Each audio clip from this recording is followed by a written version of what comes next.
CSI Rayalaseema డయాస్లో అక్రమార్కులు తిష్టవేశారా?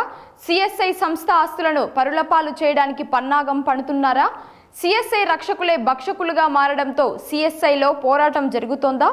బదిలీలు, సస్పెన్షన్లు CSI ప్రతిష్టను మరింత దిగజార్చాయా? ఇదే అంశంపై కేటీవీ చర్చా వేదిక నిర్వహిస్తోంది. సిఎస్ఐలో అక్రమార్కులు. ఈ చర్చలో పాల్గొనడానికి మన కేటీవీ స్టూడియోలో ఉన్నారు డాక్టర్ ఫ్రాంక్ కేడి ఆక్యతారావు, సామాజిక ఉద్యమ నేత కారు ఆంజనేయులు గారు ప్రస్తుతం మనతో పాటు ఉన్నారు. వాళ్ళని అడిగి మరిన్ని విషయాలు తెలుసుకుందాం. డాక్టర్ ఫ్రాంక్ గారు, మీరు చెప్పండి. మీరు సిఎస్ఐలో వర్క్ చేస్తూ కూడా సిఎస్ఐ పోరాటాలు కూడా చేస్తున్నారు. ఎందుకు ఈ పరిస్థితి వచ్చిందంటారు? నమస్కారం అండి. సిఎస్ఐలో నేను పనిచేస్తున్నది వాస్తవమే. అనేక విషయాలపైన బిషప్గా కొనసాగే ఐజాక్ వరప్రసాద్ అనే ఈ వ్యక్తి మేమందరము ఆయన్ను ఎంతో గౌరవంగా మాకు న్యాయం చేస్తాడని, చర్చ్ పాస్టర్స్కు మా సంస్థ ఆస్తులు, మా సంస్థలను మా యొక్క చర్చి సంస్థలను కాపాడతాడనే ఒక నమ్మకంతో ఆయన్ని మేము బిషప్గా గెలిపించుకున్నాము. నేను కూడా బిషప్గా పోటీ చేశానండి. దేవుని కృప వల్ల ఆయన బిషప్గా ఎన్నికయ్యాడు. అందుకు భిన్నంగా ఆయన బిషప్గా ఎన్నికైన మొట్టమొదటి నుంచే మా ఆస్తులు, మా సంస్థలు, మా చర్చి నిధులపైన, మా బోర్డ్స్ పైన ఆయన చాలా దుర్మార్గంగా, అక్రమంగా చట్ట ఉల్లంఘనలకు పాల్పడి ఈ విధంగా ఆయన చేసే మోసాలను ఎదుర్కొనేదానికి మేము ధైర్యంగా ఆయన్ను ప్రశ్నిస్తూ ఆయన్ను ఈ విధంగా నిలుస్తున్నామండి. కేడి ఆక్యతారావు గారు, మీరు చెప్పండి. సిఎస్ఐపై వివాదాలు చూస్తుంటే మీకు ఏమనిపిస్తోంది? దక్షిణ ఇండియా సిఎస్ఐని తెలుగులో దక్షిణ ఇండియా సంఘం అంటారమ్మా. కానీ ఇది ప్రస్తుతము ఉన్నటువంటి బిషప్ యొక్క ఆధ్వర్యంలో ఇది ఒక చర్చిగా నడవటం లేదు, ఒక అక్రమాల పుట్టగా నడుస్తూ ఉంది. బిషప్ అటు సంఘమునకు, వ్యవస్థకు, ఆస్తులకు, ప్రజలకు న్యాయం చేయవలసినటువంటి పక్కన పెట్టి కేవలము తన అక్రమార్జన కొరకే నేను బిషప్ అయినాడని తను వచ్చినప్పటి నుంచి కూడా ఆస్తులపైన తన కుటుంబము కన్ను వేసి ప్రాపర్టీస్ను దుర్వినియోగం చేయడం మొదలుపెట్టాడు. దీనికి మేము ఇటు ప్రాపర్టీస్ కంటే ముందు ఒక పన్నాగం పడ్డాడు. దక్షిణ ఇండియా సంఘములో డాసన్ కౌన్సిల్ అనున్నటువంటిది ప్రజల చేత ఎన్నుకొనబడినటువంటి ఒక మహాసభ. ఆ సభను 3 రోజులు జరగవలసినటువంటిది 1.5 రోజులోనే ముగిచేశాడు. అందులో కమిటీలలో, సభలలో ఉండవలసినటువంటి ప్రజలను ఎన్నుకొనవలసినటువంటి బాధ్యత ఆ సభకుంది. కానీ అక్కడ అది జరగలేదు. తర్వాత కౌన్సిల్ అయిపోయిన తర్వాత తన ఇంటిలోనికి అందరినీ పిలిపించుకొని నీవు పలాని దాని సెక్రటరీ, పలాదాని సభ్యునివని మోసపూరితమైనటువంటి కమిటీలతో పరిపాలన ప్రారంభం చేశాడు. ఇందులో కుట్ర ఉంది. ఎందుకంటే తనకు చెందినటువంటి వారు మాత్రమే అక్కడ ఉంటే తను ఏ ఆటలైనా ఆడవచ్చు అని, అది దానికి సంబంధించినటువంటి రీతిగా doctor Augustine, medical superintendent Campbell hospital Jammalamadugu అతను, ఆయన రికార్డింగ్ సెక్రటరీగా ఉన్నాడు. అతని భార్య నామినేషన్ కమిటీలో ఉండి లెటర్ రాసింది, బిషప్ గారు మేము రికమెండేషన్సే సబ్మిట్ చేయలేదండి కౌన్సిల్లో, మరి కౌన్సిల్ అపాయింట్ చేయనటువంటి సభ్యులు కమిటీలలోకి ఎలాగొచ్చారని ఆమె ప్రశ్న వేసింది. కాబట్టి మీరు జరుపుతున్నటువంటి కమిటీలకు, సెంట్రల్ బోర్డు కానీ దానిని ఎగ్జిక్యూటివ్ అంటారు, మిగతా బోర్డ్స్కు చట్టబద్ధత లేదు అని ఆమె చెప్పింది. డాక్టర్ అగస్టిన్ గారు కూడా మినిట్స్లో ఇది లేదండి, చేయలేదని అంటే ఆయన మీద యాక్షన్ తీసుకుంటా, సస్పెండ్ చేస్తానని బెదిరించి ఆయన మీద చర్యకు ఉపక్రమించాడు. ఆయన హైకోర్టును ఆశ్రయించి స్టే తీసుకుని వచ్చాడు. 3 హైకోర్టులో 3 వ్యాజ్యాలు నడుస్తూ ఉన్నాయి. మొత్తం అంత లోపల ఎప్పుడైతే బిషప్ ఈ అక్రమాలకు, చట్టమునకు వ్యతిరేకంగా పరిపాలన చేస్తున్నాడో, దక్షిణ ఇండియా సంఘ చరిత్రలోనే మొట్టమొదటిగా 9 మంది పాస్టర్లు సినాడుకు లెటర్ రాశారు 26/2/2023. అయ్యా, ఈ బిషప్ చట్టం ఉల్లంఘించి ఈయన పరిపాలన చేయుచున్నాడు కాబట్టి ఈయన మీద మీరు సినాడ్ కోర్ కాన్స్టిట్యూట్ చేసి చర్య తీసుకొనండి అని పాదులు చరిత్ర మొదటిసారి రాశారు. కానీ అంతలోపల కొన్ని మార్పులు అక్కడ రావటము, సినాడ్లో ఉన్నటువంటి ఆఫీసర్స్ అందరినీ తొలగించటము, చెన్నై హైకోర్టులో రిటైర్డ్ అయినటువంటి 2 హైకోర్టు జడ్జెస్ను అడ్మినిస్ట్రేటర్స్గా దక్షిణ ఇండియా సంఘానికి పరిపాలన చేసడానికి ఏర్పాటు చేశారు. వారిని మేమందరం కూడా కలిసి మా యొక్క రిప్రజెంటేషన్ ఇవ్వడం జరిగింది. ఇంత లోపల వారు 18/4/2022 సంవత్సరమున రెజల్యూషన్స్ పాస్ చేశారు. ఈ రోజు నుంచి మేము దక్షిణ ఇండియా సంఘము మరియు దక్షిణ ఇండియా సంఘ ట్రస్ట్ అసోసియేషన్తో పాటు దక్షిణ ఇండియా సంఘములో ఉన్న 24 అధ్యక్ష మండలముల పరిపాలనను మేము స్వాధీనం చేసుకున్నాము అని వారు మినిట్స్ పంపించారు. తర్వాత ఈ విషయం అంతా సుప్రీంకోర్టు వరకు వెళ్ళింది. ఇప్పుడు దాదాపు 12 కేసులు సుప్రీంకోర్టులో జరుగుతూ ఉన్నాయి. ఆ కోర్టులో రేపు ఆగస్టు 6వ తారీఖున అది రాబోతుంది. కానీ ఇంత లోపల ఇతనికి అధికారము లేకపోయినప్పటికీ, పరిపాలన సినాడ్ అడ్మినిస్ట్రేషన్ చేతిలో ఉన్నప్పటికీ ఇక్కడ గురువులను ట్రాన్స్ఫర్ చేయటము, వారి మీద క్రమశిక్షణ రహితమని సస్పెండ్ చేయటం అది చాలా దుర్మార్గము. ఆయనకు అధికారము లేదు. అందుకే గురువులు ఆయన చేసినప్పటికీ కూడా దానిని ఖాతా చేయటం లేదు. మేము ఎంతవరకైనా పోరాడతాం. ఈ బిషప్ ఇటు పరిపాలన అయితేనేమి, ఇప్పుడు ఆస్తుల విషయంలో అయితేనేమి అతను చేస్తున్నటువంటి దుర్మార్గములను మేము ఖండిస్తూ ఉన్నాం. ఈ విషయాన్ని మేము వెంటనే మున్సిపల్ కమిషనర్ గారి దగ్గరికి తీసుకెళ్ళాం. ఇక్కడ డాక్యుమెంట్స్ అన్నీ ఉన్నాయండి నా దగ్గర. ఆయన 23 సంవత్సరంలో జనవరి 17వ తారీఖున 2 డీడ్స్ రిజిస్టర్ చేశాడు. తర్వాత 1 ఫిబ్రవరిలో 2 డీడ్స్ రిజిస్టర్, 4 డీడ్స్ అక్రమమైనటువంటి డీడ్స్. పవర్ ఆఫ్ అటార్నీ అనున్నటువంటి చెల్లని పవర్ ఆఫ్ అటార్నీతో అక్రమముగా డీడ్స్ రిజిస్టర్ చేసి మున్సిపల్ కమిషనర్ గారిని మోసం చేశాడు.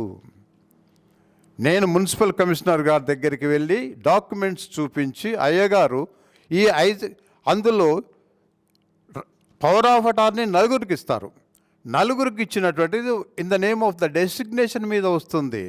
ఇతను చేసినటువంటిది శ్రీ పెయ్యాల ఐజక్ వరప్రసాద్ అని తన వ్యక్తిగత హోదాలో రిజిస్ట్రేషన్ చేశాడు.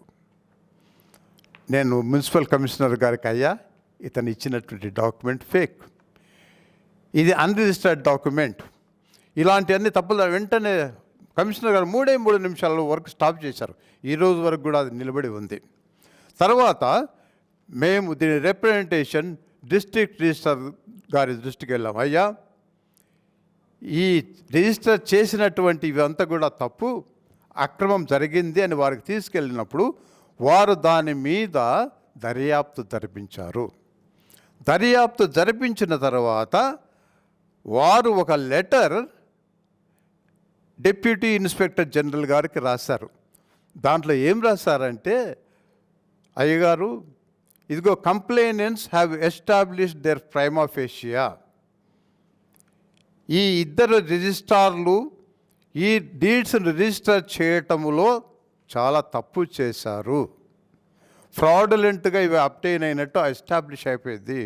కాబట్టి వీరి మీద చర్య తీసుకోండి అని చర్య నిమిత్తం కూడా 2 Kadapa urban, Kadapa rural registrars మీద చర్య కోసం కూడా డిస్ట్రిక్ట్ రిజిస్ట్రార్ రికమెండ్ చేయడం కూడా జరిగింది. మేము ఇన్స్పెక్టర్ జనరల్ ఐజీ గారికి కూడా రాసాం, కానీ ఇంతవరకు దాని విషయంలో మాకు ఇంకా ఏం రాలేదు. ప్రస్తుతం మేము వింటున్నటువంటిది ఏంటంటే ఆశ్చర్యకరమైనటువంటి సంగతి, ఇక్కడ ఈ అప్లికేషన్ ఏమో 35న ఐజక్ వరప్రసాద్ అన్నటువంటి ఆయన అప్లై చేశాడు, నాకు బిల్డింగ్కు పర్మిషన్ చేయండి. ఎప్పుడు 23వ తారీఖున 23వ సంవత్సరం జనవరి 5వ తారీఖున. ఈయన ఎవరో నాకైతే తెలియదు, కానీ బడకేరే వెంకటేశ వరుణ అనే అతను జనవరి 30న 2023వ సంవత్సరంలో ఆయన అప్లై చేస్తాడు దక్షిణ ఇండియా సంఘం ఆస్తుల కొరకు. వీరికి ఈ ఫేక్ రిజిస్ట్రేషన్ కూడా ఎప్పుడు జరిగింది? డీడ్స్ 1 ఎకరా 22 సెంట్లు ఫిబ్రవరి 17, 2024లో జరిగితే ఈయన 23, 30వ తారీఖున అప్లై చేస్తున్నాడు, నాకు పర్మిషన్ కావాలా నేను కన్స్ట్రక్ట్ చేసుకునేదానికి. అది ఏం గోల్మాల్ జరుగుతుందో నాకైతే అర్థం కావటం లేదు. ఈయన ఎవరు అసలు? దక్షిణ ఇండియా సంఘానికి ఈయనకు ఆస్తులకు ఉన్నటువంటి సంబంధం ఏంటి? కానీ ఈయన అప్లై చేస్తున్నాడు. కానీ బిషప్ గారి దానికోసము 24వ సంవత్సరంలో పర్మిషన్ గ్రాంట్ అయింది. కానీ మేము పెట్టినటువంటి ఈ యొక్క అర్జీలను బట్టి, అబ్జెక్షన్స్ని బట్టి, కంప్లైంట్స్ని బట్టి ప్రస్తుతము ఆగిపోయింది. కానీ 2-3 రోజుల నుంచి వస్తున్నటువంటి వార్తలు ఏంటంటే, కమిషనర్ గారు మారిపోయారు కదా, కూడా వారు మాకు పర్మిషన్ ఇచ్చారు, తిరిగా మేము ప్రారంభం చేస్తాము అని అంటున్నారు. కానీ కూడా వారు పర్మిషన్ కాదు, వారి అక్రమం అన్నటువంటి డీడ్స్ అని రుజువు చేసిన తర్వాత కూడా వారు అక్రమ కట్టడాలకు వెళ్ళినట్లయితే గురువులము కానీ, దక్షిణ ఇండియా సంఘములకు చెందినటువంటి సభ్యులు కానీ మా ప్రాణాలకు తెగించైన పూర్వ పితరులు ఇచ్చినటువంటి ఆస్తులను మేము నిలబెట్టుకునేదానికి సిద్ధంగా ఉన్నామని టీవీ ఛానల్ మూలంగా నేను మనవి చేస్తుంటున్నాను. కారు ఆంజనేయులు గారు, మీరు చెప్పండి, సిఎస్ఐ అంటేనే విద్యా వైద్యకు నిలయం.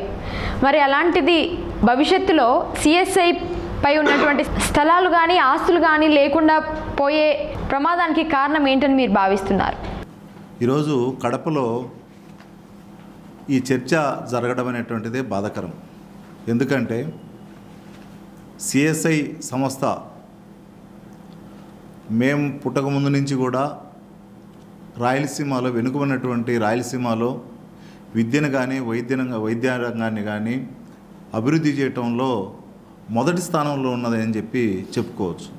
ఇదే కాదు, ఆర్సిఎం కానీ ఇలా క్రిస్టియన్ సంస్థలన్నీ కూడా పేద ప్రజలను హక్కున చేర్చుకొని పేద ప్రజలకు చదువును చెప్పించడంలో కానీ వైద్యం అందించడంలో కానీ ఒక కీలకమైనటువంటి పాత్ర పోషించింది.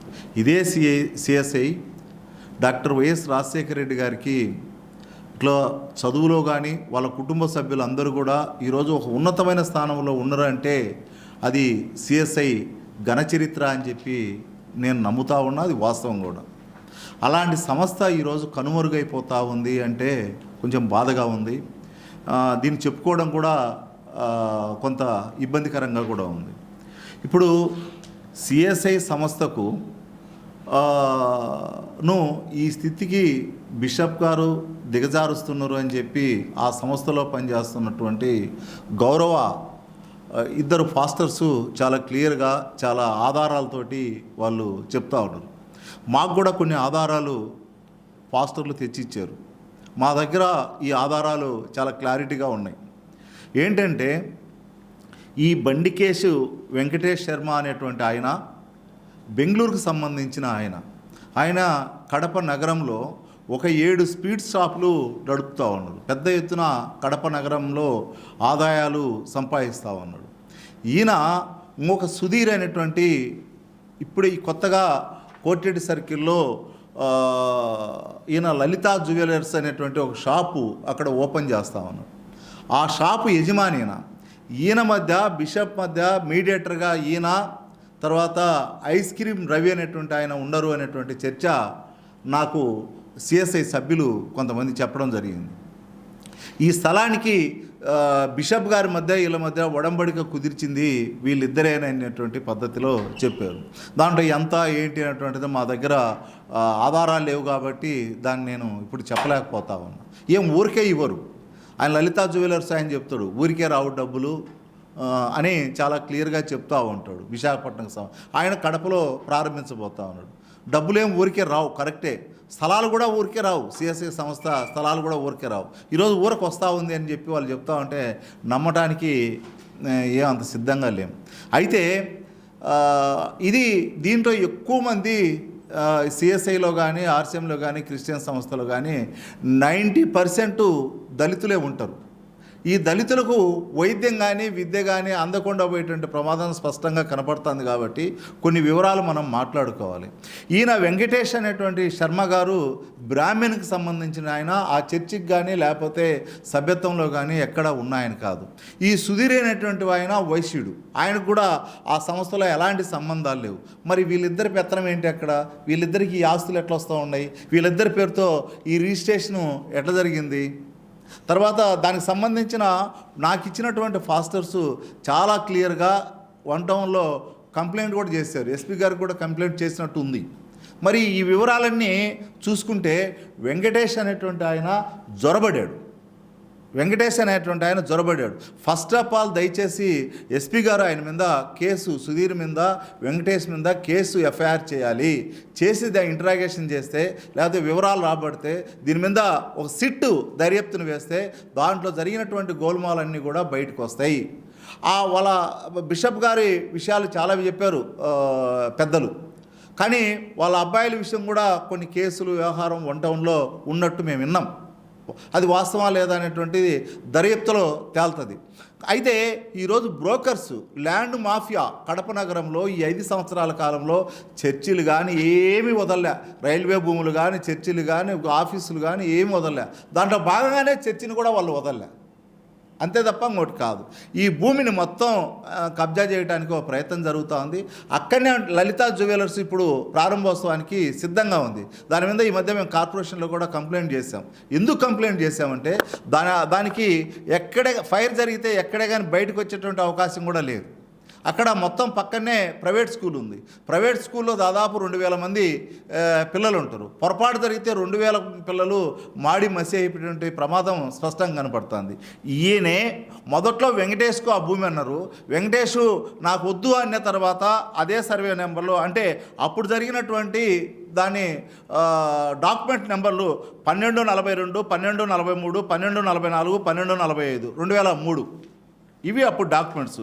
ఇప్పుడు దాని అంటే లీజ్ అగ్రిమెంటు 81/79, 81/80 లీజ్ అగ్రిమెంట్ అని చెప్పి ఇప్పుడు మళ్ళీ రాసుకున్నారు. అంటే అప్పుడేమో సర్వే నెంబర్ ఏమో 236/1, ఇప్పుడు సర్వే నెంబర్ ఏమో 236/2. అంటే ఈ బంగారు షాప్కు ఆనుకొని ఉన్నటువంటి ఎనికి పక్క ఉన్నటువంటి స్కూల్ స్థలాన్ని మింగేయడానికి ఒక ప్లాన్ రూపొందించుకున్నట్టు మాకు క్లారిటీగా అర్థమవుతూ ఉంది. అందుకే కమిషనర్ ఆఫీస్లో మేము కంప్లైంట్ కూడా నా పేరుతోనే కంప్లైంట్ చేసినాం. ఎందుకంటే క్రిస్టియన్ సంస్థ 10 మంది పేదలకు ఉపయోగపడే సంస్థ, దళితులకు ఉపయోగపడే సంస్థ, అట్లాంటి సంస్థను పోగొట్టుకోవడం అనేటువంటిది కడప ప్రజలకు అంత మంచిది కాదు అనేటువంటి ఉద్దేశంతో మేము కంప్లైంట్ చేసాం.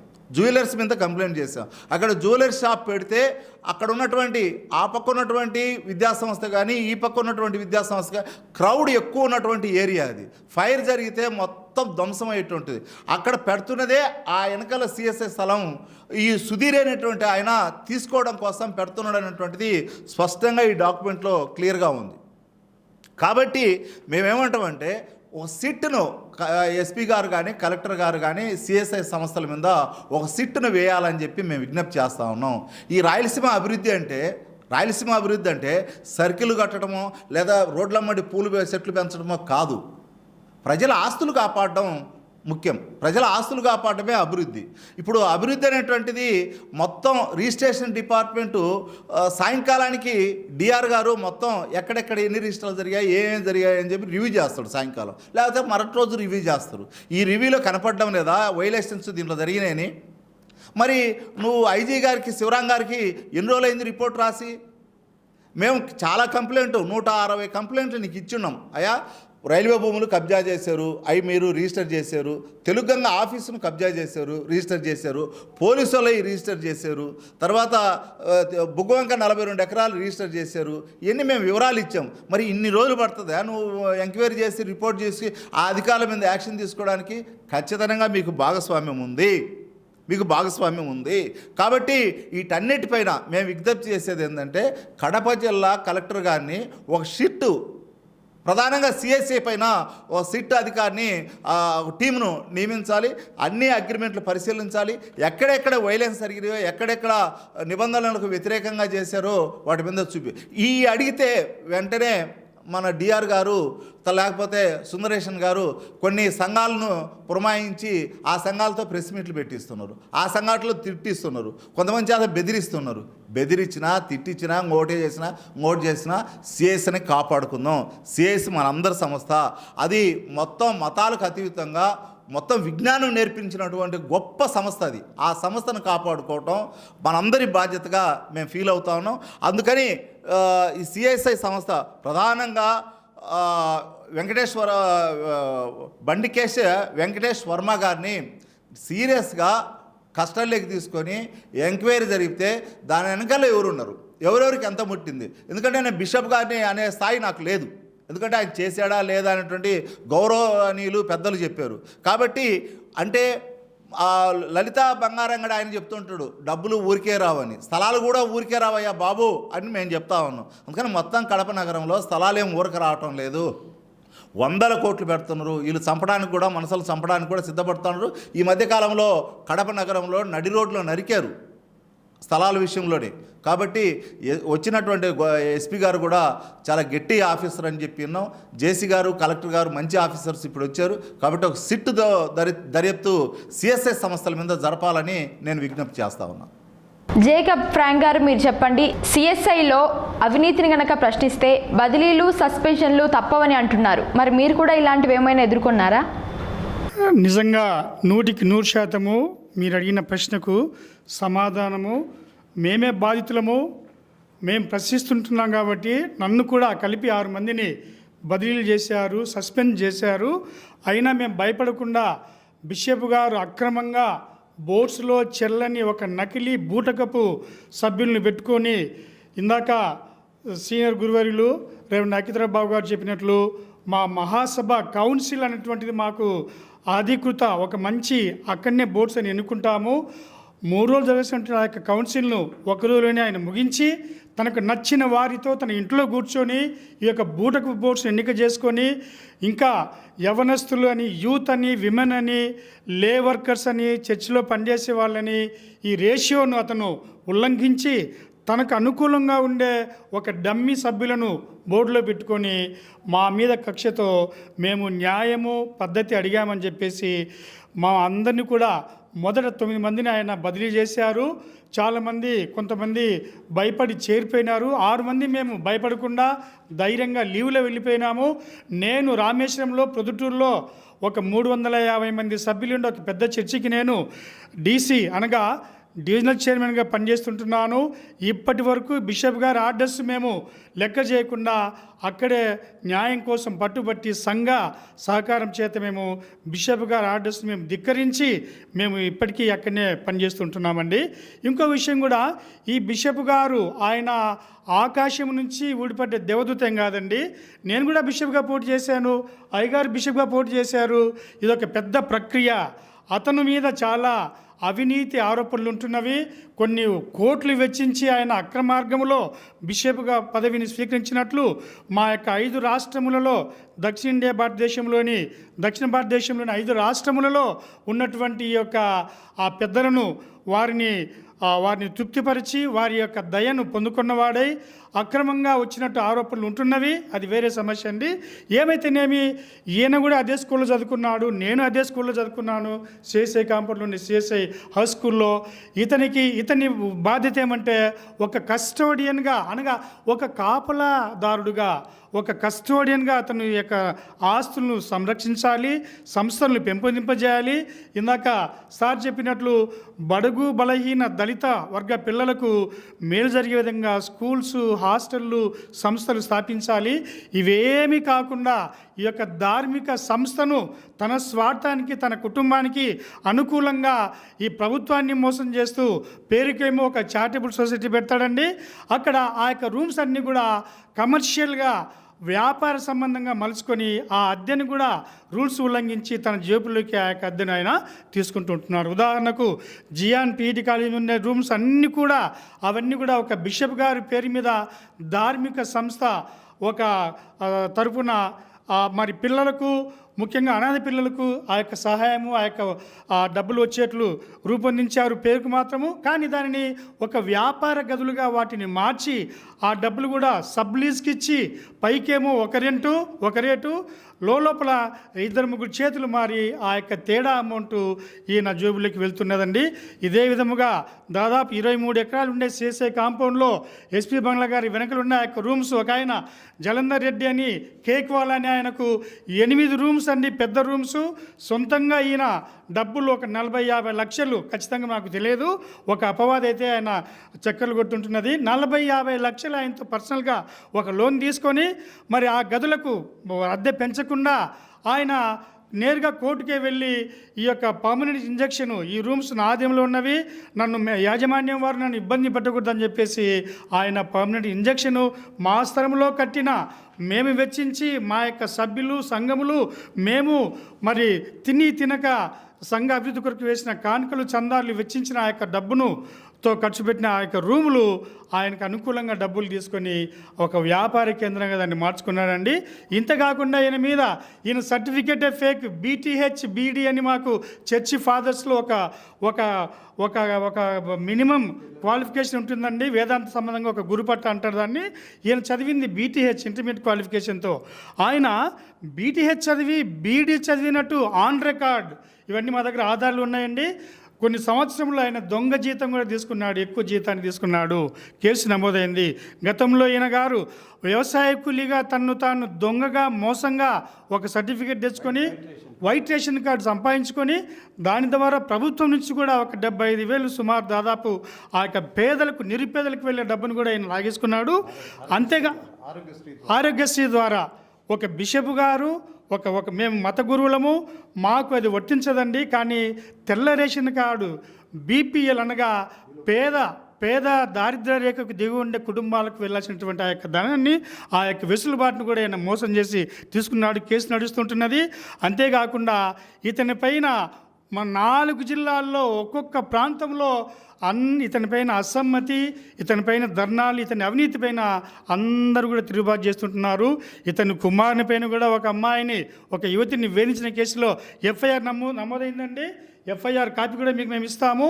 అంతేకాకుండా ఈయన ఇష్టారాజ్యంగా సంస్థలను ఆస్తులను ఎవరి బిషప్ అయితే ఆయన ఒక కాపలాదారుగా సంరక్షించాలి.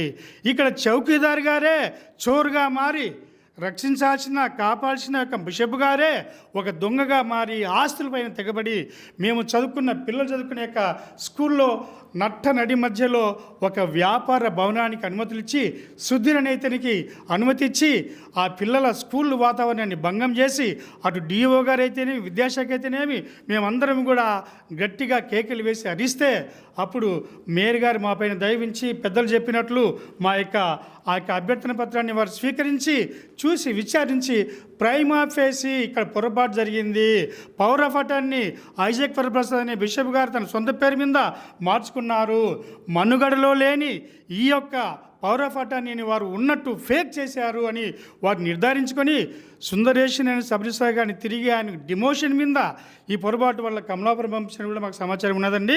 ఏమైతేనేమి ఒక సంఘ నిధులు మరి విదేశీ నిధులు కొన్ని కూడా ఇప్పుడు కొంతమంది గతంలో మాకు ఆ యొక్క విదేశీ మిషన్ ఇచ్చిన నిధులు కూడా కొన్ని లక్షలు కొన్ని కోట్లు ఈయన వారు ఇవ్వకుండంటే అవి వాటిని రిలీజ్ చేయించుకొని ఈ విలాసవంతంగా ఆయన ఖర్చు చేస్తున్నట్లు మాకు కంప్లైంట్స్ వస్తుంటున్నవి.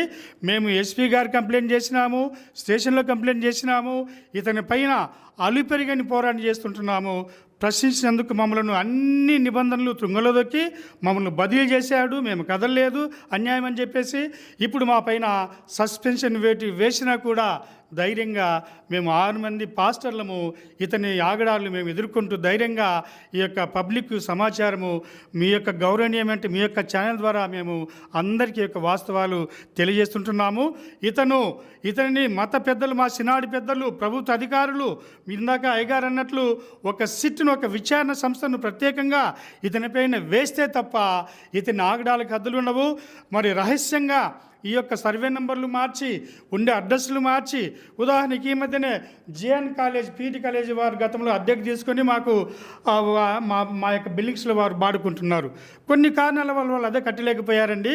అద్దె కట్టలేకపోతే వారికి నోటీసులు ఇవ్వాలి, అద్దె కట్టించుకోవాలి. కానీ వారికి తెలియకుండా కోర్టులో దావా ఉన్నప్పుడు ఆ యొక్క జియాన్ పీటీ కాలేజీ వసతి గృహాన్ని, బాలుర వసతి గృహాన్ని కొట్టేశారు, నీలమట్టం చేశాడు. ఈ కేసులో ఈ బిషప్ గారు ఇప్పుడు కంటెంప్ట్ ఆఫ్ కోర్టు కూడా దాని మీద అతని మీద కేసు ఫైల్ అయింటున్నది. చాలా దుర్మార్గుడండి. మా సంస్థలు, మా యొక్క నిధులు, మా యొక్క బోర్డ్స్, కమిటీస్ అన్ని ఉల్లంఘించి ఈయన సొంతంగా తన యొక్క నేర సామ్రాజ్యాన్ని, తన సొంత గూటిని కట్టుకునేదానికి సిఎస్ఐ చర్చి, డయాసిస్ ఆస్తులు, మరి అతని ఎస్టేట్ మాదిరి అతను వాడుకుంటూ సంఘములకు 4 జిల్లాల్లో విస్తరించి ఉన్నటువంటి సంఘములకు ఈయన మోసం చేస్తుంటున్నాడు. చివరిగా ఒక మాట చెప్పి నేను పెద్దలకు అవకాశం ఇస్తాను. మదనపల్లిలో ఆరోగ్యవరం అనే స్థలంలో దాదాపు 300 పై చిలుకు ఎకరాల విస్తీర్ణంలో సిఎస్ఐ ఏఎంసీ అనే ఒక టీబీకి సంబంధించిన ఒక ఆసుపత్రి ఉందండి. అది ఇంకా మా సిఎస్ఐలోకి పూర్తిగా చేరలేదు. ఆస్తులు, ఆ యొక్క బిల్డింగ్స్ బదిలీలు కాలేదు. ఈయన మరి ప్రభుత్వం వారు హైవే నిర్మాణం కొరకు కొన్ని ఎకరాలు మా యొక్క స్థలాలు తీసుకున్నారు. అక్కడ ఉండే స్థానిక సిఎస్ఐ సంఘానికి చెందిన ఆ యొక్క స్థలాలు. అయితే స్థలాలు, బిల్డింగ్స్ సిఎస్ఐలకి పూర్తిగా మర్జీ కాలేదండి. అయినప్పటికీ కొన్ని 100 కోట్ల ప్రభుత్వ ఈ యొక్క నష్టపరిహార రూపంలో వచ్చే డబ్బు మీద కన్నేసి మరి ఆ యొక్క ఆస్తులు, ఆ యొక్క భవనాలు, ఆ యొక్క స్థలాలు సిఎస్ఐకి మార్పు కానప్పటికీ దుర్మార్గంగా వాటిపైన కన్ను వేసి అక్కడ కూడా వారిని బెదిరించి, అదిరించి ఎవరికి పడితే వారికి అక్కడుండే చాలా పురాతనమైన హెరిటేజ్ బిల్డింగ్స్ చౌకబారు అద్దెకు బాడిగలకి ఇచ్చి అక్కడుండే స్థానిక సభ్యుల కడుపు కొడుతుంటున్నాడు. ఈ యొక్క అద్దెలు కూడా ఈ ఎస్పీజీ చర్చి స్టేషన్ రోడ్లో ఉండే ఆ యొక్క వాణిజ్య సముదాయాలు కానీ, జేఎన్ కాలేజీ ఉండే వాణిజ్య సముదాయాలు కానీ, ఎస్పీ బంగ్లా వెనుకలు ఉన్న యొక్క 2 రూములు కానీ, ఈ యొక్క అద్దె వివరాలు కూడా వీటిపైన ఒక సమగ్ర విచారణ వేయించాలి. పెద్దలు, ప్రభుత్వ అధికారులు ఇతని జోబులోనికి ట్రస్ట్ ఉల్లంఘనలకు వ్యతిరేకంగా ఇతని కుటుంబం మాత్రమే బాగుపడుతున్నారు. పాస్టర్లు, సంఘ సభ్యులు, సంఘస్థలకు ఎటువంటి ఉపయోగం లేదు. వీటన్నిటిపైన పెద్దలు, ప్రభుత్వ పెద్దలు, చర్చి పెద్దలు ఆరా తీయాలని నేను మీ మూలంగా ఈ యొక్క సమాచారాన్ని మీకు విన్నవించుకుంటున్నాను. ఐక్యతరావు గారు, మీరు చెప్పండి, సిఎస్ఐ ఆస్తులు పరుల పాలవుతుంటే మీకు ఏమనిపిస్తోంది? పోరాటం చేయాలనిపిస్తుందమ్మా, నిలబెట్టాలనిపిస్తుంది. ఎందుకంటే ఇది బిషప్కు చెందినటువంటిది కాదు. బిషప్ ఐజక్ వరప్రసాద్ కానీ అతనితో పాటు మిగతా పవర్ ఆఫ్ అటార్నీ హోల్డర్స్ 3 ఉంటారు. ఈ 4 కూడా కేవలము కాపలాదారులు మాత్రమే ఆస్తికి. సిఎస్ఐ టీఏ మాన్యుల్ అనే ఒకటి ఉంది, వారి ఆధ్వర్యంలో ఉంటుంది. ఇక్కడ మాన్యుల్లో ఉన్నటువంటి ఒక రూల్ పొజిషన్ నేను చెప్తాను.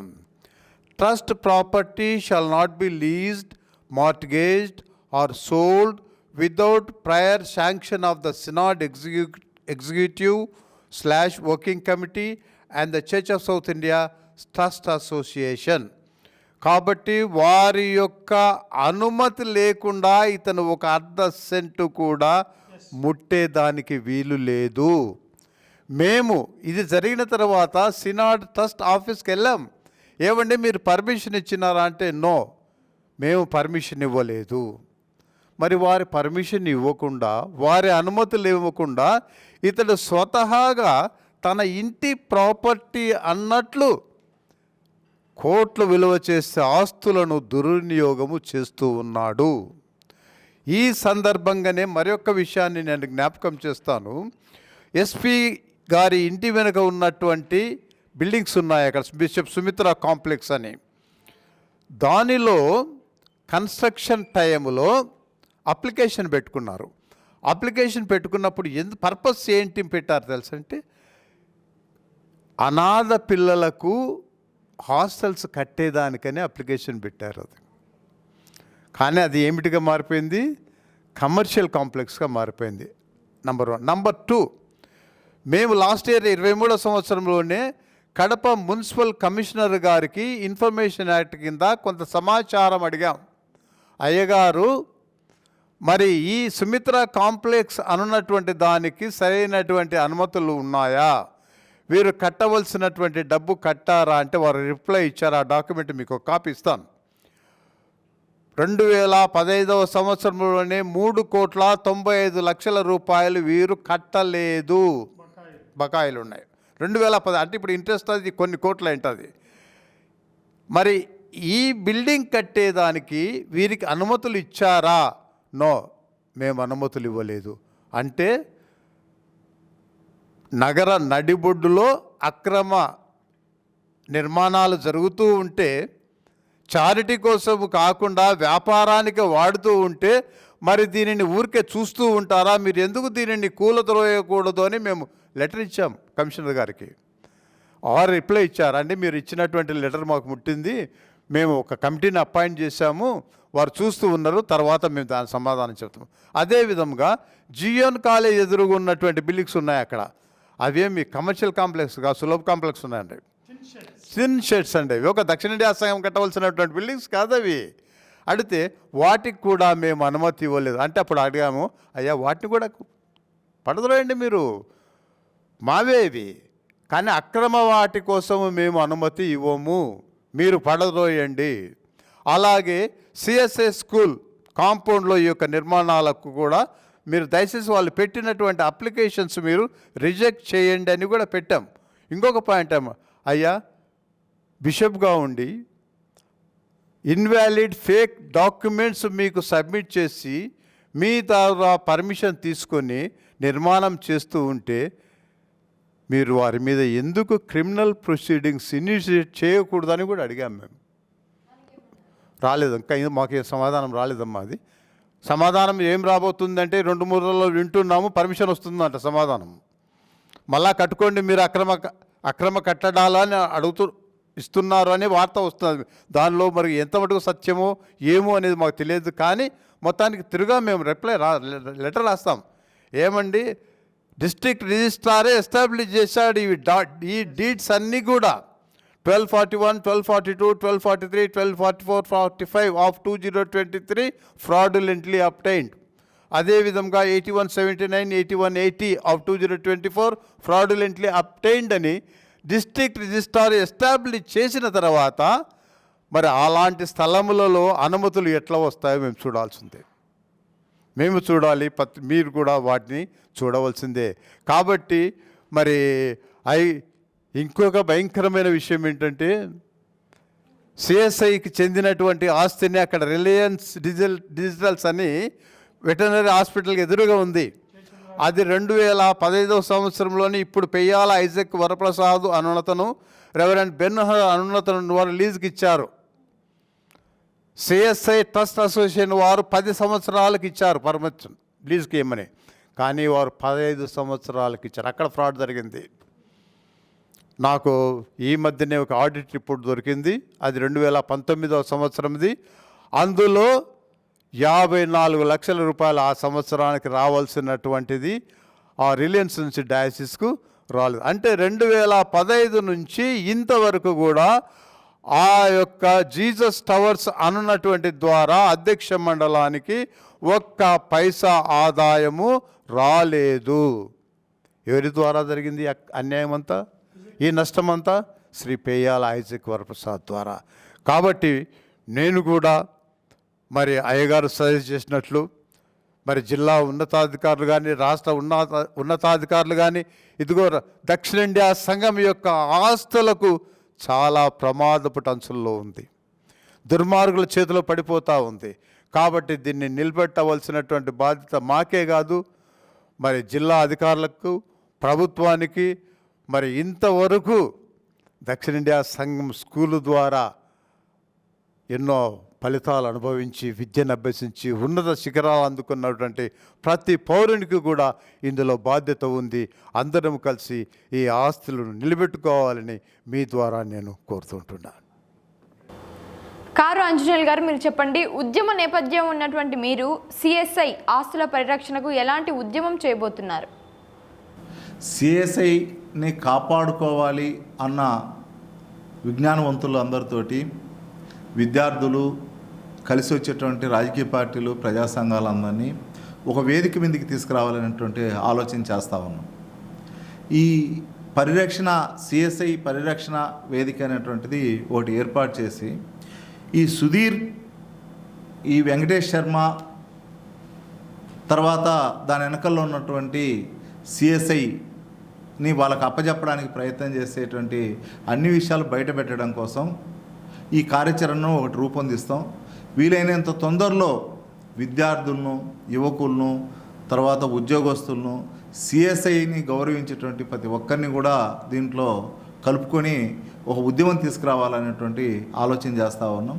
ప్రధానంగా దీంట్లో మొట్టమొదటిగా ఫస్ట్ మేము ఈ సక్సెస్ కావాలి అని అంటే దీంట్లో రిజిస్ట్రేషన్కు ఎట్లా అనుమతి ఇచ్చారు, ఏం నామ్స్ చూడకుండా రిజిస్ట్రేషన్ ఎట్లా చేశారు, మరి ఇప్పుడు దాకా ఎందుకని ఆ అధికారుల మీద చర్యలు తీసుకోలేదు అన్నటువంటిది మొదటగా మాట్లాడాలి. దాన్ని గట్టిగా ఫైట్ చేస్తూ ఉన్నాం. ఈ మధ్యకాలంలో మా ప్రెస్ మీట్ కూడా పెట్టిన తర్వాత దాన్ని కౌంటర్ చేస్తూ రిజిస్టరు సుందరేషన్ అంటే ఎవరైతే రిజిస్టర్ చేశారో వాళ్ళు మా పైన దాడి మొదలుపెట్టారు. దాడి మొదలుపెట్టి దళిత ఉద్యోగస్తులే దొరికారా ఈ మాదిరిగా విమర్శించడానికి, ఈ మాదిరి బయటకు వస్తే ఎక్కడ వాళ్ళ ఉద్యోగాలు పోతాయో అనేటువంటి భయం పుట్టింది. మొత్తం అన్ని డిపార్ట్మెంట్లో దళితులు ఉన్నారు, ఎవరినేం మేము మాట్లాడటంలే. సిఎస్ఐ ఆస్తిని వేరే వాళ్లకు వెంకటేష్ శర్మ అనేటువంటి ఆయనకు అప్పచెప్పడానికి మేము వ్యతిరేకులం, సురేంద్రకు అప్పచెప్పడానికి మేము వ్యతిరేకులం. ఆ భూమిని సిఎస్ఐకి కాకుండా అది విద్యావంతుల చేతల్లోంచి వేరే వాళ్ళకి జారిపోవడానికి మేము వ్యతిరేకులం. కాబట్టి అది తప్పు చేశారని చెప్పి మేము మాట్లాడుతాను తప్ప, వాళ్ళ ఉద్యోగరీత్యా వాళ్ళని మాట్లాడుతాను తప్ప ఏదో వాళ్ళను నిందించాలని లేకపోతే వాళ్ళ మీద కక్ష సాధింపులు అనేటువంటిది దయచేసి మాకు లేవు. అట్లాంటి ఆలోచన కూడా కాదు. ఇప్పటికైనా రాష్ట్ర అధికారులు కానీ లేకపోతే జిల్లా అధికారులు కానీ రిజిస్ట్రేషన్ చేసినటువంటి వాళ్ళపైన చట్టపరమైనటువంటి చర్యలు తీసుకోవాలి.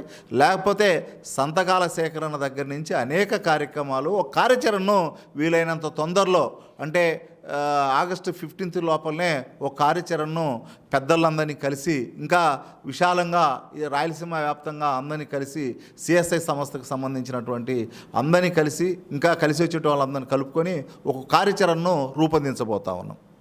సో చూశారు కదా, ఇది ఇవాల్టి కార్యక్రమం. సిఎస్ఐలో అక్రమార్కులు చర్చా కార్యక్రమంలో పాల్గొన్న అందరికీ కృతజ్ఞతలు. మరో చర్చా కార్యక్రమంలో మళ్ళీ కలుద్దాం. Thank you.